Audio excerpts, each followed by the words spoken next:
Un saludo doctor, un saludo compañeros. Empezando con la exposición voy a hablarles acerca de la pelvis ósea. La pelvis ósea es el esqueleto de la pelvis, delimitada por la cavidad pelviana. En ella le identificamos los huesos que forman. En esta lámina podemos observar en su lado anterior o lateralmente los dos huesos coxales o ilíacos y posteriormente por el sacro y el coxis.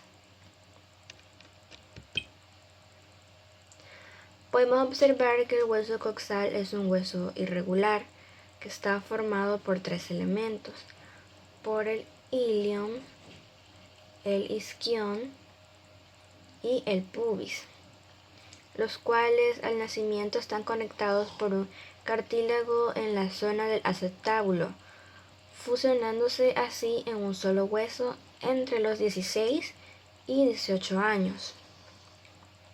Al hueso coxal podemos identificarle las siguientes estructuras.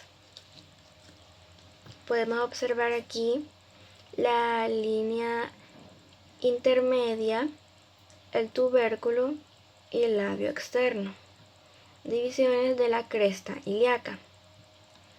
Aquí también podemos observar las líneas glúteas, la espina ilíaca póstero superior, la espina ilíaca póstero inferior, la escotadura ciática mayor. También podemos observar el cuerpo del ilion, la espina ciática, la escotadura ciática menor. Podemos observar aquí el cuerpo del isquion, la tuberosidad isquiática, la rama del isquion, y este agujero que observamos aquí se le llama el agujero obturador. Ya en el pubis observamos la rama inferior del pubis, la cresta obturatriz, el tubérculo del pubis. Podemos observar aquí en el medio, mejor conocido como el acetábulo, la cara semilunar, el borde o limbo del acetábulo y la escotadura acetabular.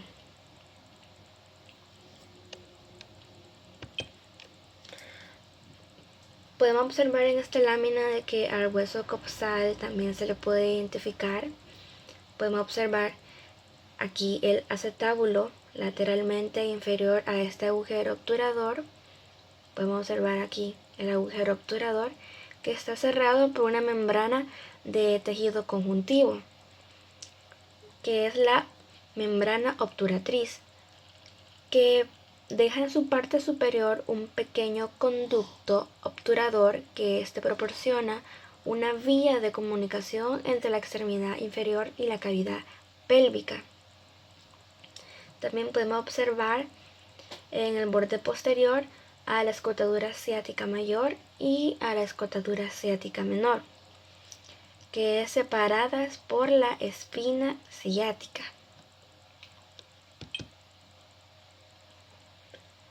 En estas láminas podemos identificar de que los dos huesos coxales se articulan anteriormente en la sínfisis del pubis y posteriormente podemos observar aquí con el sacro en las articulaciones sacroiliacas.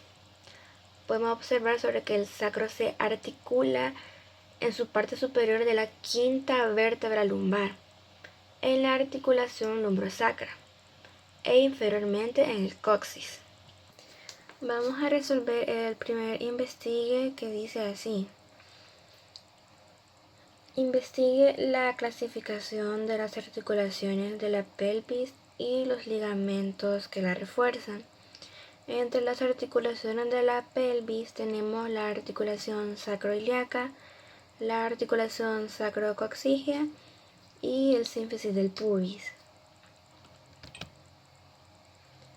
Entre los ligamentos que la refuerzan podemos observar en esta lámina que aquí encontramos el ligamento iliolumbar.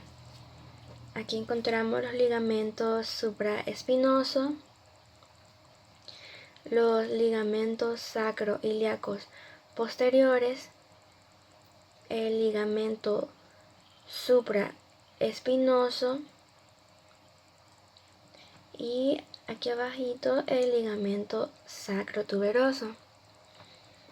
Aquí en una esquina también encontramos el ligamento sacrococcigio lateral y los ligamentos sacrococcigios posteriores, el superficial y el profundo. En esta otra visión anterior también podemos observar el ligamento longitudinal anterior, el ligamento iliolumbar. Aquí podemos observar el ligamento sacroiliaco anterior.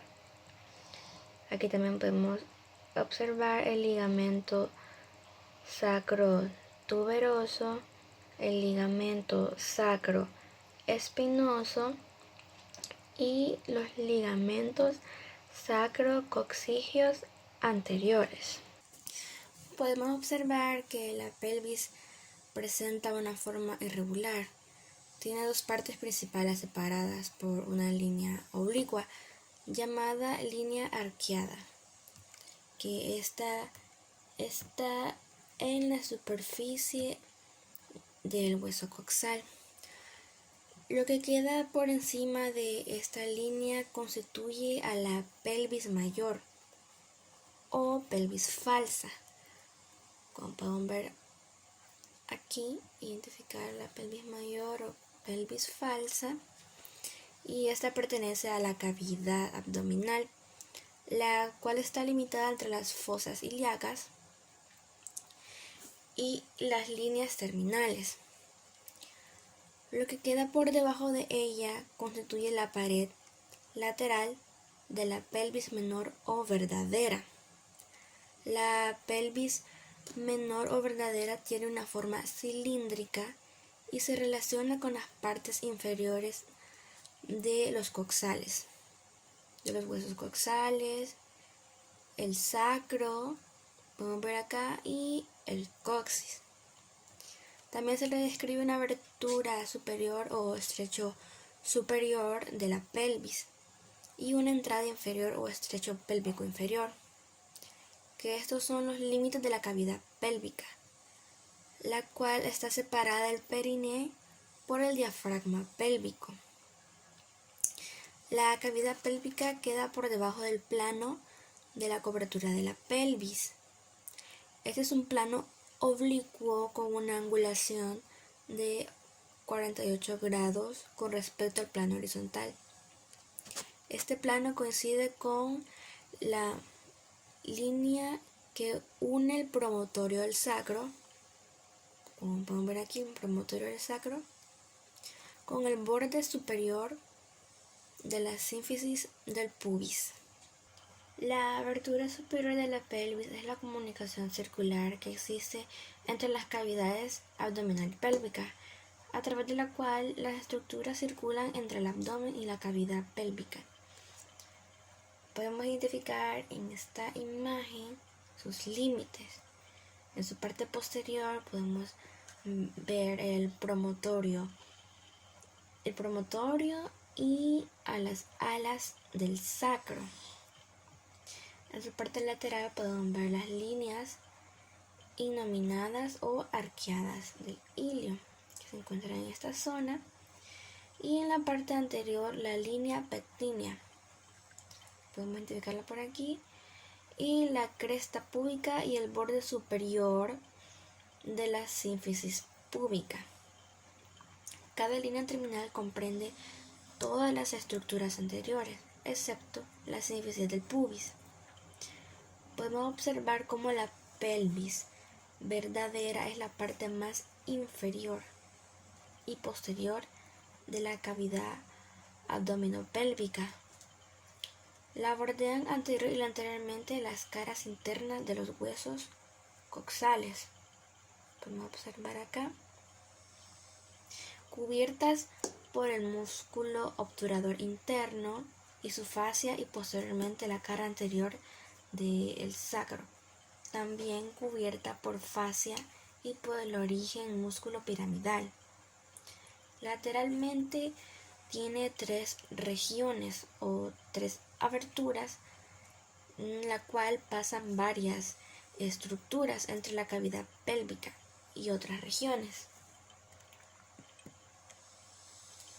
Entre ellas podemos identificar el conducto obturador, el agujero ciático mayor y el agujero ciático menor. Podemos ver de que el conducto obturador está ubicado en la parte superior del agujero obturador, aquí, el cual está rodeado por membrana obturatriz. El agujero ciático mayor está formado por la escotadura ciática mayor del hueso coxal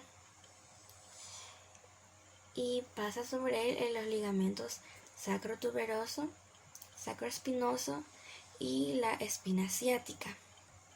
Pueden ver aquí. Y el agujero ciático menor es inferior al agujero ciático mayor. Está formado por la escotadura ciática menor, el hueso coxal, la espina ciática y los ligamentos sacroespinoso, sacrotuberoso, permitiendo así la comunicación entre la región glútea y el periné. El siguiente investigue por resolver dice así: las estructuras que lo atraviesan, o sea, el conducto obturador con sus respectivos agujeros. En el conducto obturador tenemos a los nervios y vasos obturadores que pasan de la cavidad pélvica. Del agujero ciático mayor atraviesan los nervios y vasos glúteos superiores, los vasos y nervios inferiores, los nervios ciáticos y pudendos externos, también los nervios cutáneos femorales y los nervios cutáneos femorales posteriores. Y en el agujero ciático menor pasa el nervio pudendo externo y los vasos pudendo externo. Esta sería mi participación. Muchas gracias. Mi nombre es Ariel Josué Magaña Bernal y en esta ocasión me toca desarrollar los temas de cavidad pélvica, los estrechos pélvicos superior, medio e inferior y las diferencias sexuales de la pelvis. Cavidad pélvica. La cavidad pélvica tiene una forma de embudo, es un espacio comprendido entre el estrecho pélvico superior, que es la entrada de la pelvis, y el estrecho pélvico inferior. La cavidad pélvica está limitada periféricamente por las paredes y el suelo de la pelvis, formados por huesos, ligamentos y músculos, y constituye la porción posterior inferior de la cavidad abdominopélvica. Como bien lo dije antes, la cavidad pélvica tiene 2 estrechos, el superior y el inferior, y también consta de un estrecho pélvico medio. Comenzaré describiendo lo que es el estrecho pélvico superior. Este está situado en un plano oblicuo inferior y anterior que forma con el plano horizontal con un ángulo de 60 grados. El reborde óseo que rodea y define esta apertura superior es la línea terminal y está formada por el premontorio del sacro y el ala del sacro en su cara superior de su porción lateral que está adyacente al cuerpo del sacro, y también la línea terminal derecha e izquierda que juntas forman una cresta oblicua continua que consiste en la línea arqueada sobre la cara interna del ilio y el pecten del pubis o línea pectínea, junto a la cresta del pubis, que forman el borde superior de la rama superior y del cuerpo del pubis. En el estrecho pélvico superior se pueden describir algunos diámetros, tales como el diámetro anteroposterior o conjugado verdadero, que se extiende entre el borde superior de la sínfisis del pubis al promontorio del sacro. También tenemos el diámetro transverso. Este se extiende a través de la parte más ancha del estrecho superior. También tenemos el diámetro oblicuos derecho y izquierdo. Se extiende desde la articulación sacroiliaca de un lado hacia la eminencia iliopúbica. Del lado opuesto también se describen otros diámetros que se relacionan con el estrecho pélvico superior. Estos diámetros tienen importancia en obstetricia, y entre ellos tenemos el diámetro conjugado o obstetricio. Corresponde a la distancia más reducida entre la parte posterior de la sínfisis del pubis y el premontorio del sacro. Es ligeramente más corto que el diámetro anteroposterior, el cual mide 11 centímetros. El diámetro conjugado diagonal se extiende entre el borde inferior de la sínfisis del pubis y el promontorio del sacro, y es el único que se puede medir a través de la vagina, y el cual suele llegar a medir 12 centímetros. Seguiré hablando sobre el estrecho medio. Este se ubica en la parte más estrecha de la cavidad pélvica. Se pueden describir algunos diámetros, tales como el diámetro anteroposterior. Se mide entre los puntos medios del tercer segmento sacro y la cara posterior de la sínfisis del pubis. También está el diámetro transverso o interespinoso o biciático. Se traza entre los vértices de la espina ciática. Y también tenemos el diámetro oblicuo. Se extiende desde los extremos inferiores de la articulación sacroiliaca hasta el centro de la membrana obturatriz del lado opuesto. Hoy seguiré con lo que es el estrecho pélvico inferior o salida de la pelvis. Tiene una forma de rombo, se extiende desde el ligamento subpúbico y las ramas inferiores del pubis y por delante hasta el vértice del coxis, por detrás lateralmente por las tuberosidades isquiáticas y los ligamentos sacrotuberosos. Está limitada por el arco del pubis anteriormente, las tuberosidades isquiáticas lateralmente, el borde inferior del ligamento sacrotuberoso que se discurre entre el coxis y la tuberosidad isquiática posterolateralmente, y el extremo del coxis posteriormente. El estrecho pélvico inferior. Se describen algunos diámetros. En lo que podemos encontrar está el anteroposterior, que este pasa desde el borde inferior de la sínfisis del pubis hasta el vértice del coxis, y a veces se utiliza la parte más inferior del sacro según la obstetricia de Williams. También está el diámetro transverso, que se extiende entre la tuberosidad isquiática. También están los diámetros oblicuos, que se extienden desde la unión de las ramas isquiáticas y púbicas de un lado hasta el punto donde se cruzan los ligamentos sacrotuberosos y sacroespinosos del otro lado. En la pelvis ósea hay diferencias sexuales en la forma y el tamaño de la entrada de la pelvis, y son importantes en el momento del parto y para la medicina forense para determinar el sexo de un cadáver. De acuerdo a la forma del estrecho pélvico superior, se reconocen 4 tipos principales de pelvis. El antropoide se parece a un oval largo y angosto.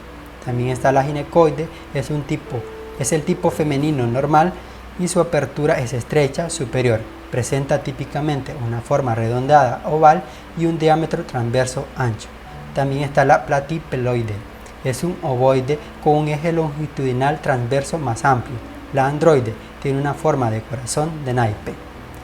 De este tipo de pelvis, las más habituales en los hombres son los tipos androide y antropoide, y en las mujeres blancas los tipos ginecoide y androide, y en las mujeres afroamericanas los tipos ginecoide y andropoide.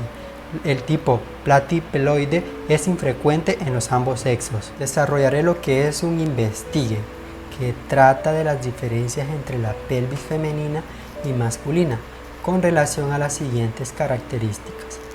En la estructura general de la pelvis, la diferencia que hay en la mujer tanto como en el hombre es que en la mujer es más delgada y ligera y en el hombre es más gruesa y pesada. En la cavidad pélvica, en la mujer es más corta y más cilíndrica y en el hombre tiene mayor longitud y forma cónica. En la forma del estrecho superior de la pelvis, en el hombre es más estrecho y tiene una forma de corazón, y en la mujer es más oval y redondeado y ancho. En el ángulo subpúbico es más estrecho en el hombre que en la mujer. En las espinas ciáticas, en la mujer son menos prominentes. En los hombres, las espinas ciáticas son más prominentes. También en la separación entre las tuberosidades esquiáticas hay diferencias.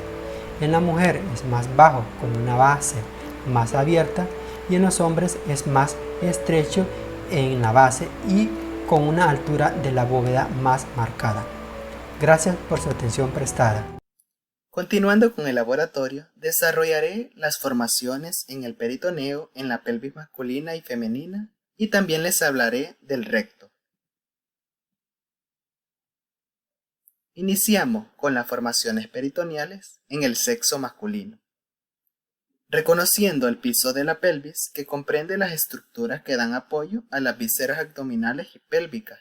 Estas estructuras son principalmente el peritoneo y el diafragma pélvico, que es contenido o sostenido por los músculos elevador del ano, coxigio y piriforme.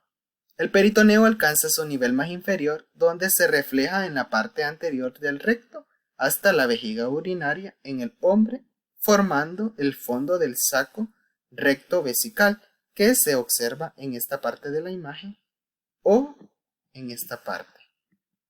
Los bordes laterales de este fondo están formados por elevaciones del peritoneo llamados pliegues rectovesicales, con frecuencia también llamados pliegues sacrogenitales, que también se localizan en ambos sexos.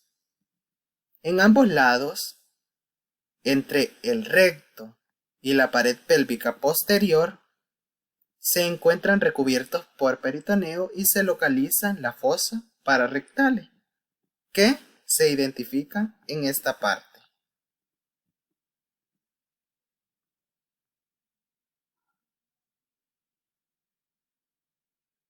Continuamos con las formaciones peritoneales en el sexo femenino. Observamos que el peritoneo desciende por la superficie interna de la pared anterior del abdomen. Cubre la cara superior de la vejiga, a partir del cual se dirige hacia arriba en ambos lados sobre la parte lateral de la pelvis. Esta porción del peritoneo en ocasiones también se denomina ligamento falso de la vejiga urinaria o ligamento umbilical medio, que se encuentra presente en ambos sexos cuando la vejiga está vacía. El borde posterior de la vejiga, el peritoneo se refleja hacia abajo y recorre una corta distancia sobre su cara posterior y luego hacia arriba sobre la cara anterior del útero, formando el fondo de una fosa poco profunda, el fondo del saco vesículo-uterino, que se observa en esta parte. Después, el peritoneo sigue recubriendo el útero y parte superior de la vagina, en donde se repliega para recubrir el recto. El receso formado entre el útero y el recto constituye el fondo del saco de Douglas o excavación rectouterina o fosa rectouterina que se observa en esta parte de la imagen. A cada lado de la vejiga urinaria, el peritoneo presenta una depresión llamada fosa paravesical, evidente cuando la vejiga está distendida, que se observaría por esta parte.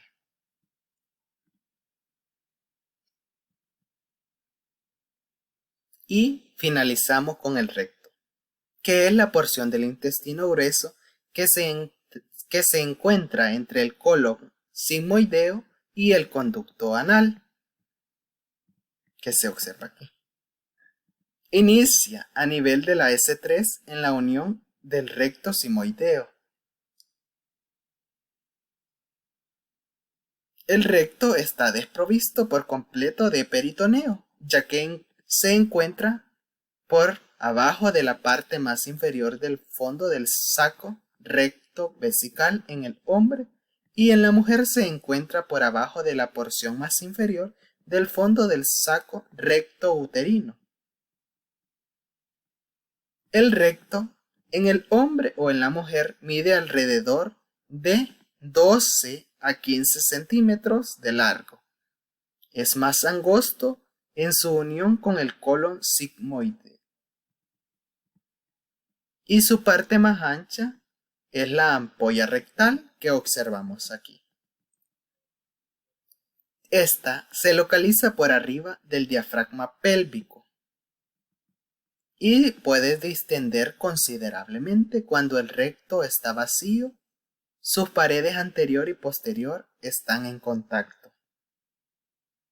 El recto presenta 3 curvaturas o flexuras laterales, 2 anteroposteriores, las laterales, la superior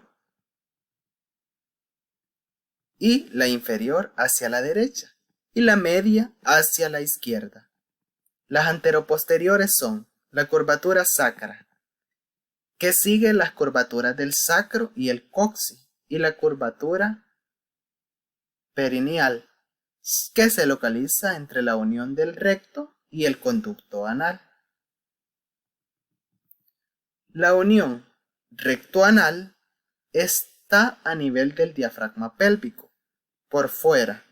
El recto se puede distinguir por la ausencia de un meso, tenias, apéndice, epiploicos y de Austra. El peritoneo cubre la parte anterior y los lados de la parte superior del recto, la parte anterior de la porción media y ninguna parte de la porción inferior.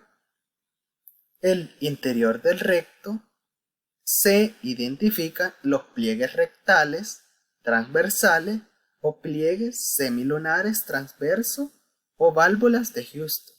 En general están presentes 3 que se proyectan desde las paredes laterales hacia la luz del recto de manera alterna. Los pliegues rectales transversales son estos, ya que son 3 los que se observan. Buen día, doctor Cabrera y compañeros. A mí me corresponde darle continuación a este laboratorio con la parte del conducto anal. El conducto anal es la parte del intestino grueso que se extiende desde el nivel de la cara superior del diafragma pélvico hasta el ano, que es el orificio terminal del tubo digestivo. Mide aproximadamente 3 centímetros de largo y se encuentra en el triángulo anal del perineo, rodeado en toda su longitud por 2 esfínteres anales, externo e interno, que normalmente lo mantienen cerrado. Ahora vamos a describir más específicamente cómo es el conducto anal. Empezaremos con las columnas anales. Estas se disponen longitudinalmente en el conducto y representan repliegues de la membrana mucosa que cubren los plexos venosos hemorroidales. Ahora vamos a hablar sobre las válvulas anales. Estas se encuentran en la parte distal del conducto y están unidas por las columnas verticales, y estas se se denominan como repliegues de la membrana mucosa semilunares que también limitan lo que serían los senos anales. La línea fenestoneada que se encuentra a lo largo de la base de las válvulas anales se denomina línea pectínea o dentada. Por debajo de ella se encuentra una zona de transición conocida como pecten anal. Esta se termina en su parte inferior con lo que sería la línea anocutánea o blanca. La membrana de la mucosa se continúa con la piel del ano. Bien, la línea pectínea divide al conducto anal en lo que respecta a su riego arterial, drenaje venoso, inervación y drenaje linfático. ¿Cómo así? Así. La línea pectínea, por arriba de la línea pectínea, su irrigación es por la arteria mesentérica inferior, su drenaje venoso es por la vena porta, su inervación es por el sistema nervioso autónomo y su drenaje linfático es por los vasos ilíacos internos. Por debajo de la línea pectínea, su irrigación es por la arteria ilíaca interna, su drenaje venoso es por la vena cava inferior, su inervación es por el sistema nervioso somático y su drenaje linfático es por los vasos inguinales superficiales. Ahora les hablaré sobre la irrigación de la pelvis, recto y conducto anal. La arteria ilíaca interna es la que proporciona la mayor parte del riego sanguíneo a la pelvis. El conducto anal y el recto están irrigados por diversas ramas. La arteria ilíaca interna o hipogástrica se origina de la arteria ilíaca común a la altura de los discos intervertebrales de L5 a S1. Esta desciende hacia la cavidad pélvica y pasa por el estrecho superior frente a la articulación sacroiliaca y aquí es donde se encuentra con la vena ilíaca externa y también por lo general se encuentra por delante de la vena ilíaca interna. Ok, la arteria ilíaca interna o hipogástrica por lo general se divide en dos troncos, anterior y posterior. Esto a la altura del borde superior del agujero ciático mayor. Primero les voy a hablar sobre las ramas del tronco posterior en esta figura de aquí. Primero tenemos a la arteria iliolumbar que se discurre lateralmente y después hacia atrás y se divide en dos ramas, rama lumbar y rama ilíaca. Esta contribuye a la irrigación de la pared posterior del abdomen y también a los músculos psoas mayor y cuadrado lumbar.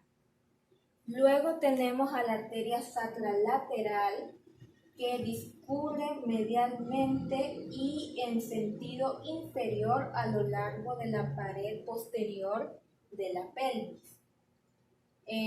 Esta irriga lo que sería los huesos, tejidos blandos y estructuras relacionadas con los agujeros anteriores sacros de los conductos vertebrales sacros y también irriga lo que serían los músculos y piel que se encuentran posteriores al sacro. Luego la última rama sería la arteria glútea superior, que esta se discurre en sentido posterior y habitualmente se encuentra entre el tronco lumbosacro y el ramo anterior de S1. Este entra a la región glútea por medio de atravesando lo que sería el agujero ciático mayor, y esta irriga lo que sería la piel y los músculos de la región glútea. Ahora les voy a hablar sobre las ramas del tronco anterior.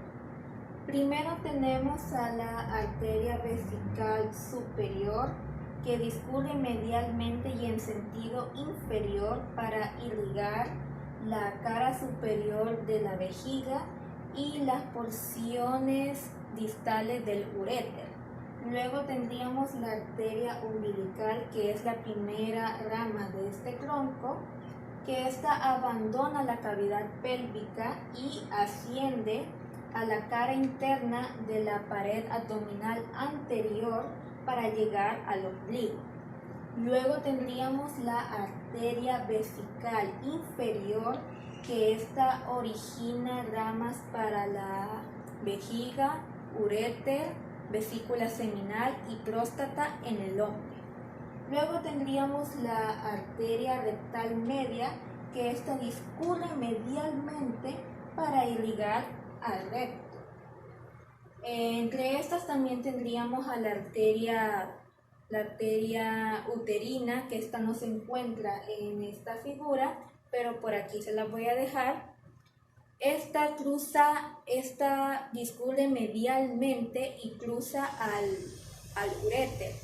Luego pasa a la cara superior de este hasta la porción lateral del fornix de la vagina. Esta arteria irriga más que todo al útero, pero también contribuye a la irrigación de la vagina y del ovario. Otra arteria que hay que mencionar es la arteria vaginal, que sería el equivalente a la vesical inferior de aquí. Esta arteria, en su trayecto descendente hacia la vagina, proporciona ramas hacia esta misma, pero también a las partes adyacentes de la vejiga y también del recto. Bueno, continuamos con la arteria obturatriz, que esta discurre en sentido anterior a lo largo de la pared pélvica, pero abandona la cavidad pélvica a través del conducto obturador. Esta arteria irriga la región de los aductores en el músculo. Seguimos con la arteria pudenda interna, que ésta abandona la cavidad pélvica a través del agujero ciático mayor por debajo del músculo piriforme. Luego atraviesa el agujero ciático menor para llegar al perineo. Esta arteria irriga los tejidos eréctiles del clítoris y del pene. Por último, tendríamos a la arteria glútea inferior. Esta pasa a través de los ramos anteriores de S1 a S2 o de S2 a S3 del plexo sacro. Luego abandona la cavidad pélvica a través del agujero ciático mayor y entra a la región glútea. La arteria glútea inferior irriga la región glútea. Las diferentes arterias antes mencionadas pueden originarse de cualquiera de estos dos troncos. Ahora les voy a comentar cuáles son las ramas viscerales de estos dos troncos. La primera es la umbilical, luego le seguiría la vesical superior, luego la vesical inferior, luego sería la uterina y la vaginal, que la mencionamos anteriormente, pero que no están aquí. Y por último sería la arteria rectal media. Pero las ramas parietales de estos dos troncos tenemos a la iliolumbar, luego sería la sacra lateral, luego sería la obturatriz, luego sería la pudenda interna y por último sería la arteria glútea superior y arteria glútea inferior. Esto es todo por mi parte. Muchas gracias por su atención prestada. Buenas tardes, doctor Cabrera. Mi nombre es María Lucía González Arévalo y este día me ha correspondido seguir con el laboratorio número 8.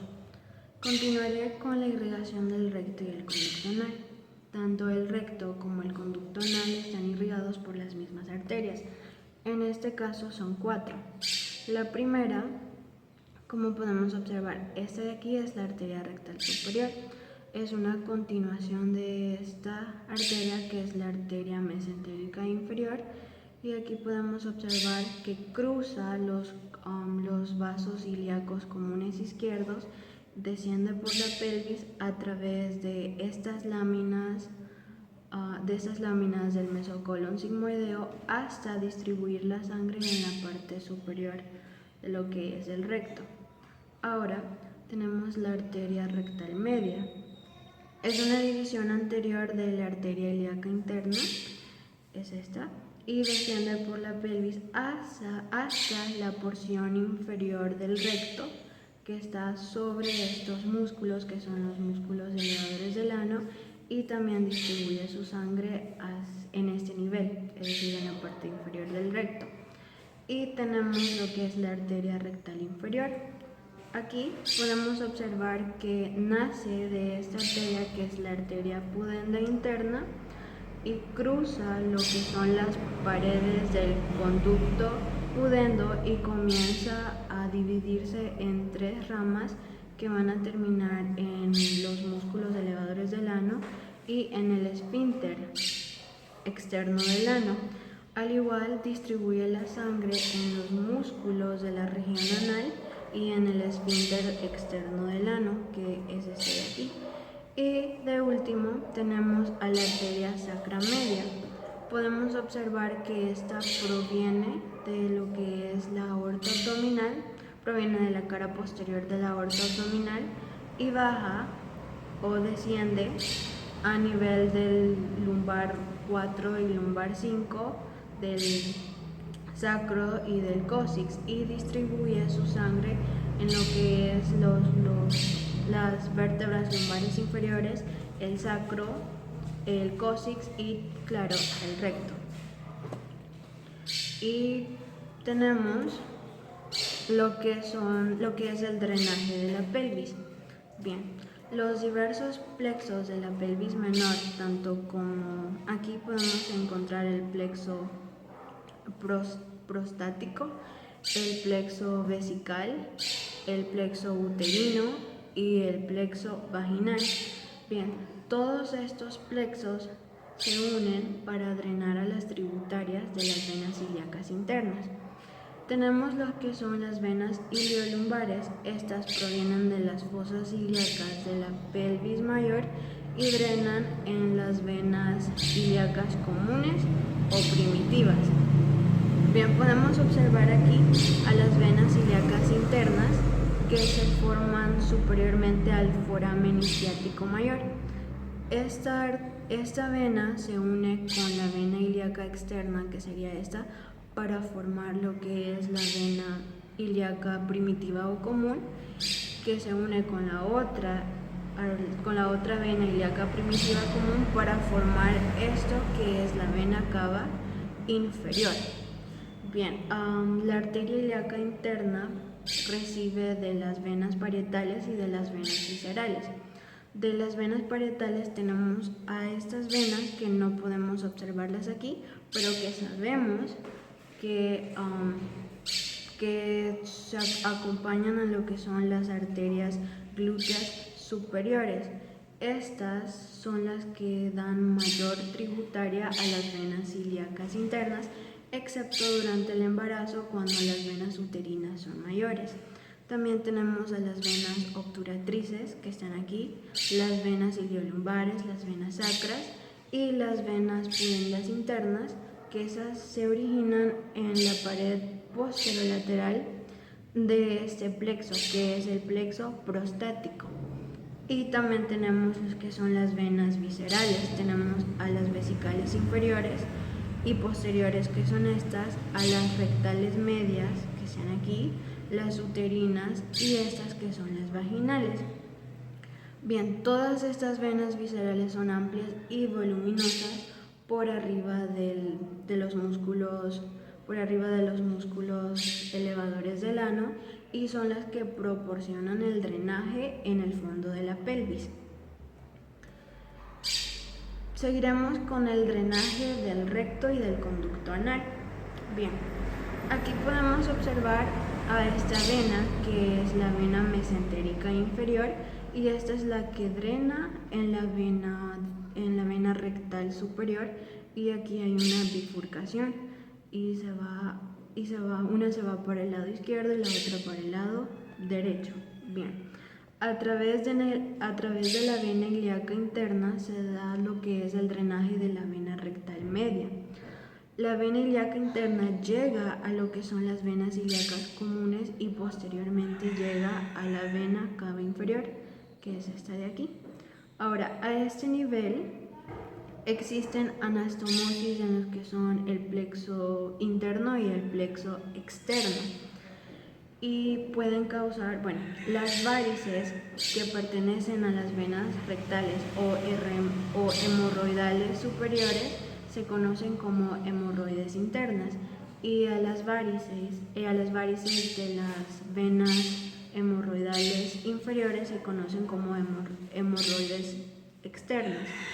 Tenemos también a la vena sacra media, que como podemos ver drena directamente a la vena cava inferior. Ahora aquí podemos observar, esto es la línea pectina.